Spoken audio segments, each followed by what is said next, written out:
ایک موسیٰ سے مقابلہ کرنے کے لیے کتنے جادوگر آئے تھے؟ 3 لاکھ 3 لاکھ جادوگر آئے. جس رسی کو سانپ بنانے کے لیے اونٹ پر لے کر کے آئے، اس اونٹ کی تعداد کتنی تھی؟ 3000 اونٹ پر سامان جادو، اور جادوگر 3 لاکھ. ایک موسیٰ سے مقابلہ کرنے کے لیے ہار گئے، کلمہ پڑھ کر مسلمان ہو گئے. حضرت موسیٰ نے پوچھا مالک یہ تو میرا دشمن تھا، میرا مخالف تھا، کلمہ پڑھ کر موافق کیسے ہو گیا، مسلمان کیسے ہو گیا؟ خدا کی طرف سے جواب آیا، اے موسیٰ یہ تمہارا کپڑا پہن کر کے آئے تھے، اے موسیٰ یہ تمہاری داڑھی رکھ کر کے آئے تھے، اے موسیٰ یہ تمہارے سر کے بال رکھ کر کے آئے تھے، تمہاری لاٹھی لے کر کے تمہاری نقل اتار رہے تھے. جو نبی کا کرتا پہنے، جو نبی کی داڑھی رکھے، جو نبی کا بال رکھے، میری رحمت نے گوارا نہیں کیا ایسے نقل کرنے والے لوگوں کو جہنم میں داخل کیا جائے، اس لیے میں نے ان کو ہدایت دی، یہ کلمہ پڑھ کر مسلمان ہو گئے. فرعون ڈاکٹر صاحب تھے، ڈاکٹر امبیڈکر صاحب انتقال کر گئے. انہوں نے اعلان کیا تھا اسی ہندوستان میں مسلمان بننا چاہتا ہوں. لکھنؤ سے مولانا علی میاں ندوی آ گئے، کہا کہ ڈاکٹر صاحب میں کلمہ پڑھا رہا ہوں، آپ مسلمان ہو جائیے. کہا اب مسلمان نہیں بنوں گا. کہا ابھی تو آپ نے اعلان کیا تھا مسلمان بن رہا ہوں، اور میں جب آیا کلمہ پڑھانے کے لیے تو آپ کہتے ہیں کہ مسلمان نہیں بنوں گا، بات کیا ہے؟ کہا مولانا جانے دیجئے، میں آپ کا بھی احترام کرتا ہوں، آپ کپڑے سے مسلمان لگتے ہیں، آپ داڑھی سے مسلمان لگتے ہیں، آپ شکل سے مسلمان لگتے ہیں، اس لیے میں آپ کا بھی احترام کرتا ہوں، آپ کے مذہب کا بھی احترام کرتا ہوں، لیکن میں مسلمان نہیں بنوں گا اس لیے کہ مجھے 80% ہندوستان کا مسلمان ہی نظر نہیں آتا. اس گھر کو آگ لگ گئی گھر کے چراغ سے. یہ جو چرچ ہے، اس چرچ میں مرید آیا پادری کے پاس، تو اس سے پادری نے پوچھا تمہاری داڑھی کی عمر زیادہ ہے یا تمہاری عمر زیادہ ہے؟ بولا ابھی آپ بھی عجیب پاگل معلوم ہوتے ہیں، پہلے میں پیدا ہوا ہوں، اس کے بعد میری داڑھی پیدا ہوئی ہے، تو داڑھی میری مجھ سے کیسے بڑی ہو سکتی ہے؟ میں عمر میں بڑا ہوں، داڑھی عمر میں چھوٹی ہے. تو پادری نے کہا کہ 10 سال پہلے جب تم آئے تھے تو تمہاری داڑھی کالی تھی، 10 سال کے بعد جو آئے ہو تمہاری داڑھی سفید ہو گئی. حیرت ہے 20 سال میں تمہاری داڑھی بدل گئی، لیکن تم بچپن سے 55 میں آ گئے، تم نہیں بدلے. افسوس تو اس کا ہے. یہ کٹیہار ہے، آپ یہاں سے سفر کیجئے پنجاب، یہاں سے آپ دکھا دیجئے کسی پنجابی کو بھیک مانگتے ہوئے دکھائیے. یہاں سے لے کر کے آپ چلے جائیے پنجاب، کسی سکھ کو آپ بھیک مانگتا ہوا نہیں دکھا سکتے. لیکن جب رمضان سے پہلے جمعہ کا دن ہوتا ہے، جمعہ کے بعد حالت یہ ہوتی ہے کہ ہٹھا کٹھا الو کا پٹھا بھیک کا کٹورا لے کر کے کہتا اللہ کے نام پر دے دو، اللہ کے نام پر دے دو. تو لوگوں نے کہا ارے بھیک مانگ رہے ہو یا فٹ بال کھیل رہے ہو؟ تم کو تو سر جھکا کر کے بھیک مانگنا چاہیے، سر اٹھا کر کے بھیک مانگتے ہو. تو کیا کہتا ہے، کس بات کی شرم؟ میرا دادا نیشنل فقیر تھا، میرا باپ انٹرنیشنل فقیر ہے، خاندانی پیشہ ہے. آپ کو چیلنج ہے، آپ کٹیہار سے پنجاب تک کسی بھی سکھ کو بغیر داڑھی کے دکھا دیجئے، بغیر پگڑی کے دکھا دیجئے، ہر چیز چھوڑ دے گا سکھ، لیکن داڑھی نہیں چھوڑے گا، پگڑی نہیں چھوڑے گا. سکھوں کی تعداد اس ہندوستان میں اتنی کم ہے جیسے آٹا میں بال، اور مسلمانوں کی تعداد اس ہندوستان میں اتنی زیادہ ہے جیسے آسمان پر ستارے. لیکن مسلمان قدم قدم پر ذلیل ہے. سکھ کو عزت کی چوٹی مل رہی ہے، جانتے ہیں کیوں؟ سکھوں نے دین اور دھرم کو دانت سے پکڑا، عزت کی چوٹی پر پہنچ گئے. مسلمانوں نے دین اور دھرم کو چھوڑ دیا، اللہ نے ٹھوکروں میں ڈال دیا. ہاتھ اٹھائیے، وعدہ کیجئے سیدھا بڑھاپے میں داڑھی رکھیں گے انشاءاللہ. ہاں ذرا جلسہ ختم ہونے دیجیے، اس کے بعد ملاقات کریں. قرآن کے حوالے سے پیغام. چھوٹے چھوٹے بچے آپ کے جاگ رہے ہیں، اللہ کا شکر ہے. یہ کل سو گئے تھے، بستر پر پیشاب کر کے گنگا بہا دیا تھا.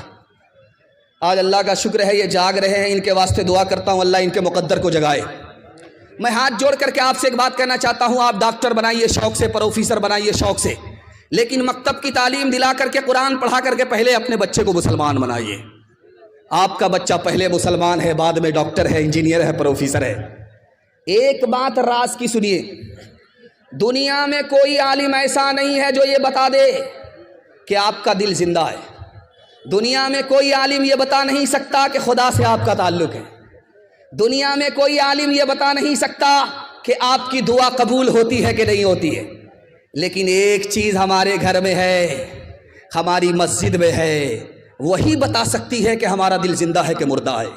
وہی بتا سکتی ہے کہ ہماری دعا قبول ہوتی ہے کہ نہیں۔ وہی بتا سکتی ہے کہ خدا سے ہمارا تعلق ہے کہ نہیں۔ جانتے وہ کون سی چیز ہے؟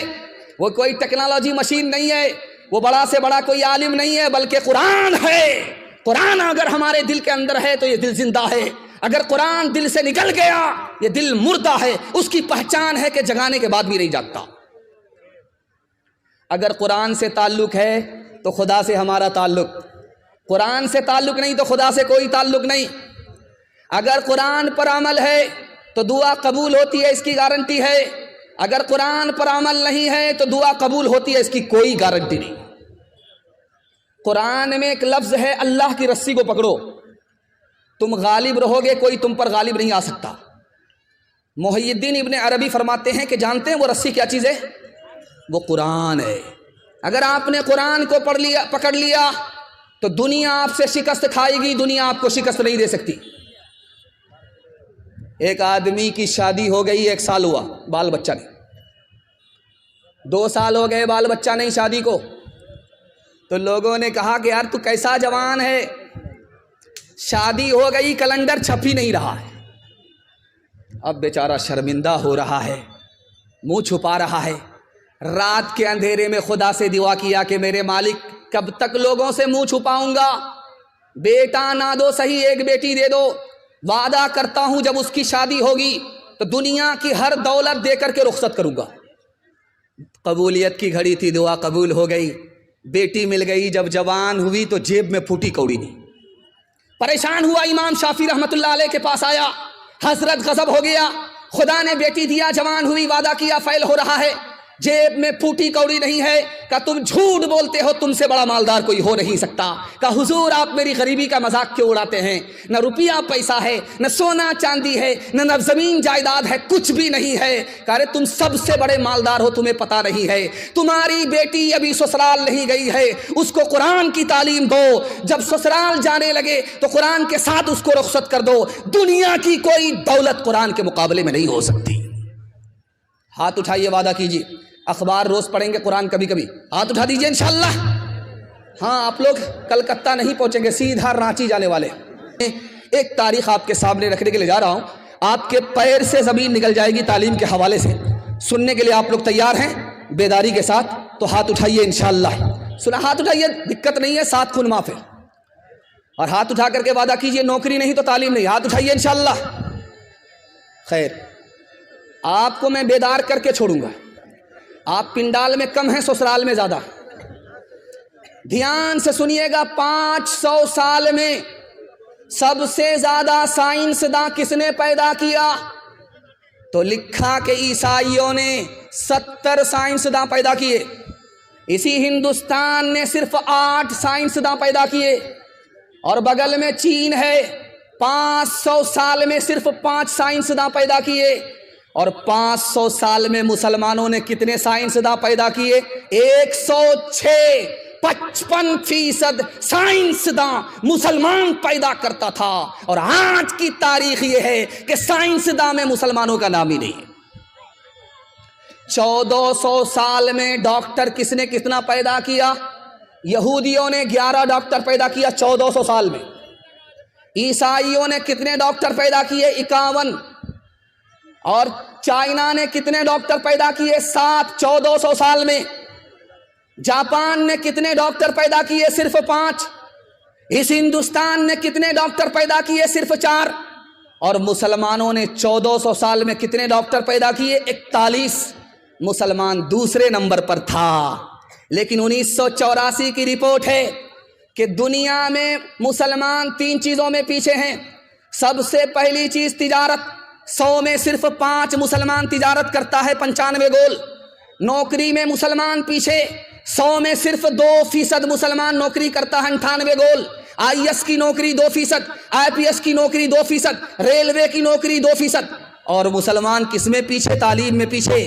پوری دنیا میں 150 کروڑ لوگ جاہل ہیں، اور سب سے بڑا جاہل ملک ہندوستان ہے، اور ہندو مسلمان میں سب سے بڑے جاہل مسلمان ہیں. 62% مرد جاہل ہے، 72% عورت جاہل.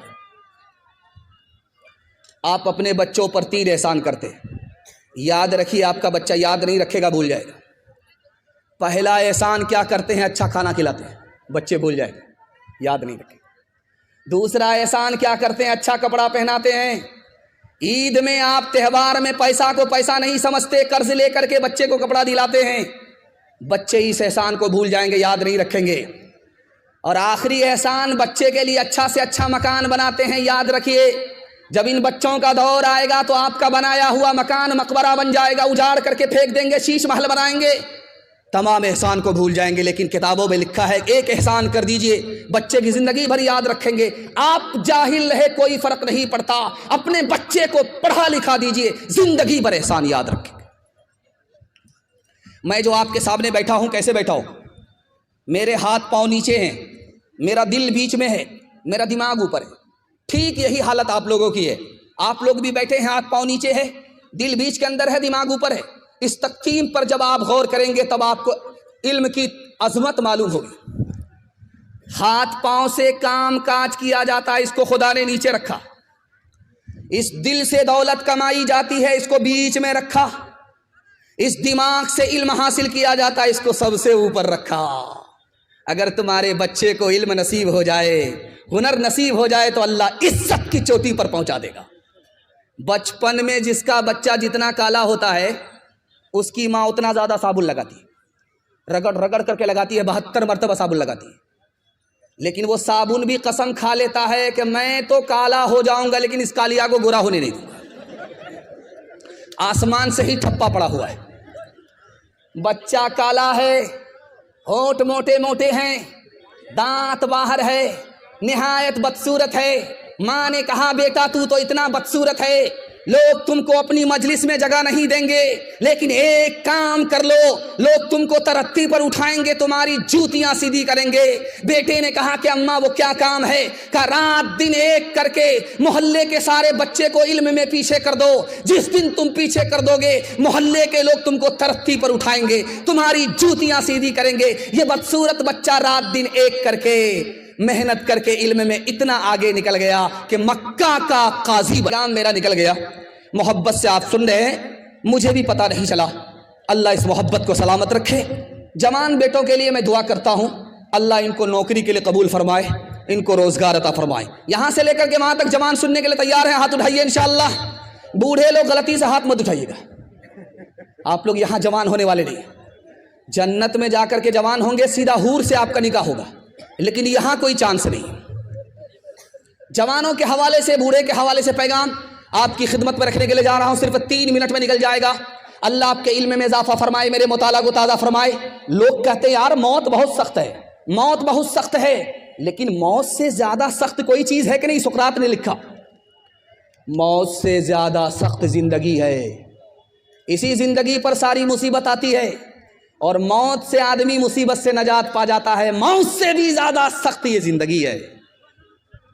موسیٰ علیہ السلام نے اللہ سے پوچھا، مالک جب پیدا کرتے ہو تو مارتے کیوں، موت کیوں دیتے ہو؟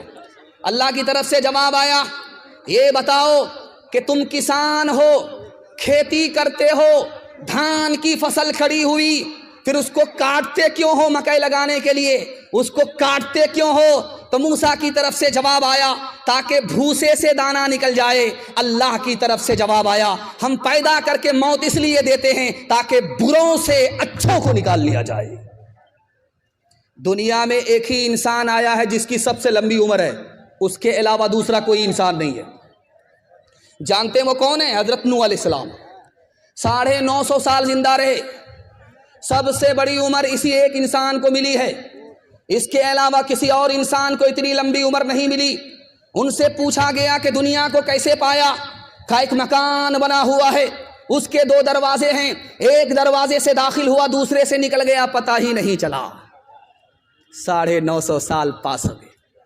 یعقوب علیہ السلام کی عمر کتنی ہوئی ہے؟ 180 سال۔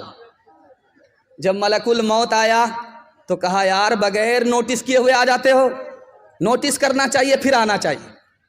تو ملک الموت نے کہا 4 بار نوٹس کیا۔ جب یہ سر کے بال سفید ہو گئے پہلا نوٹس، جب طاقت گھٹ گئی یہ دوسرا نوٹس، جب کمر جھک گئی یہ تیسرا نوٹس، جب ناتی پوتا آ گئے یہ آخری نوٹس۔ بہرا آدمی گیا بیمار کی خیریت لینے کے لیے، تو بہرا آدمی بیمار سے پوچھ رہا کیا حال ہے؟ کہا مر رہا ہوں۔ کہا بہت اچھا، سبحان اللہ، مبارک ہو۔ دوسرا سوال پوچھا کیا کھا رہے ہو؟ بہرا آدمی بیمار سے پوچھ رہا کیا کھا رہے ہو؟ کہا کہ زہر کھا رہا۔ کہا بہت اچھی دوائی ہے، کھاتے رہو۔ تیسرا سوال بہرا بیمار سے پوچھ رہا ہے کس ڈاکٹر سے علاج چل رہا ہے؟ تو بیمار کہہ رہا کہ ملک الموت سے۔ کہا بہت اچھا ڈاکٹر ہے، اسی سے علاج کراؤ، پورا علاج کر ہی کے چھوڑے گا۔ ہاتھ اٹھائیے، وعدہ کیجئے جوانی میں سوئیں گے بڑھاپے میں جاگیں گے۔ ہاتھ اٹھائیے۔ مجمع مالدار بننا چاہتا ہے، مسند رسول پر بیٹھ کر کے میں ضمانت لیتا ہوں آپ مالدار بن جائیں گے، لیکن آپ کو کرنا ہے 2 کام۔ کچھ یاد رہے یا نہ رہے اس کو آپ یاد کر کے لے جائیے۔ میں اتنی ضمانت لے رہا ہوں کہ آپ میرا گریبان پکڑ سکتے ہیں، کبھی بھی آپ میرا گریبان پکڑ سکتے ہیں، لیکن آپ کو 2 کام کرنا ہے۔ مالدار بننا ہے تو 2 کام کرنا ہے۔ پہلا کام حلال کمانا ہے، حلال۔ دوسرا کام حساب سے خرچ کرنا ہے۔ اگر آپ حساب سے خرچ کرتے ہیں، حلال کماتے ہیں، میں گارنٹی لیتا ہوں کہ آپ غنی ہوں گے، غریب نہیں ہو سکتے۔ دھیان سے سنیے گا، 70 بار کوئی اپنی گردن کٹا لے، 1 بار نہیں 70 بار اگر اس کو موقع مل جائے، ایسا تو موقع ملتا نہیں ہے، اگر مل جائے حدیث کہتی ہے وہ راہ خدا میں گردن کٹا دے اور حرام کھا رہا ہے پھر بھی حرام کا گناہ 70 بار گردن کٹانے کے بعد بھی معاف نہیں ہوگا۔ دنیا پانی کی طرح ہے، قرآن کہتا ہے۔ جانتے ہیں کیوں؟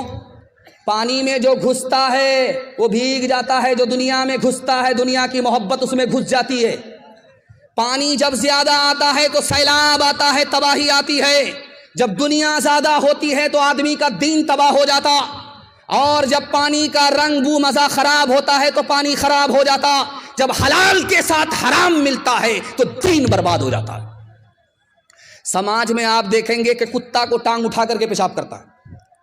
کبھی آپ نے غور کیا کہ ٹانگ اٹھا کر کے یہ پیشاب کیوں کرتا ہے؟ کتے کو ٹانگ اٹھا کر کے آپ نے دیکھا ہے پیشاب کرتے ہوئے؟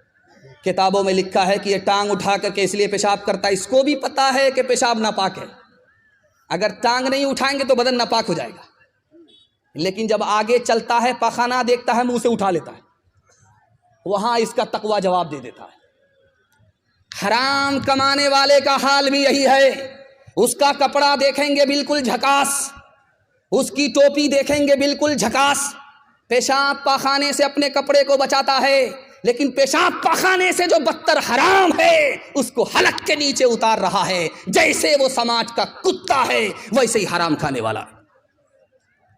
آخری نمونہ آپ کی خدمت میں رکھنے کے لیے جا رہا ہوں، بہت دھیان سے اس کو سنیے گا۔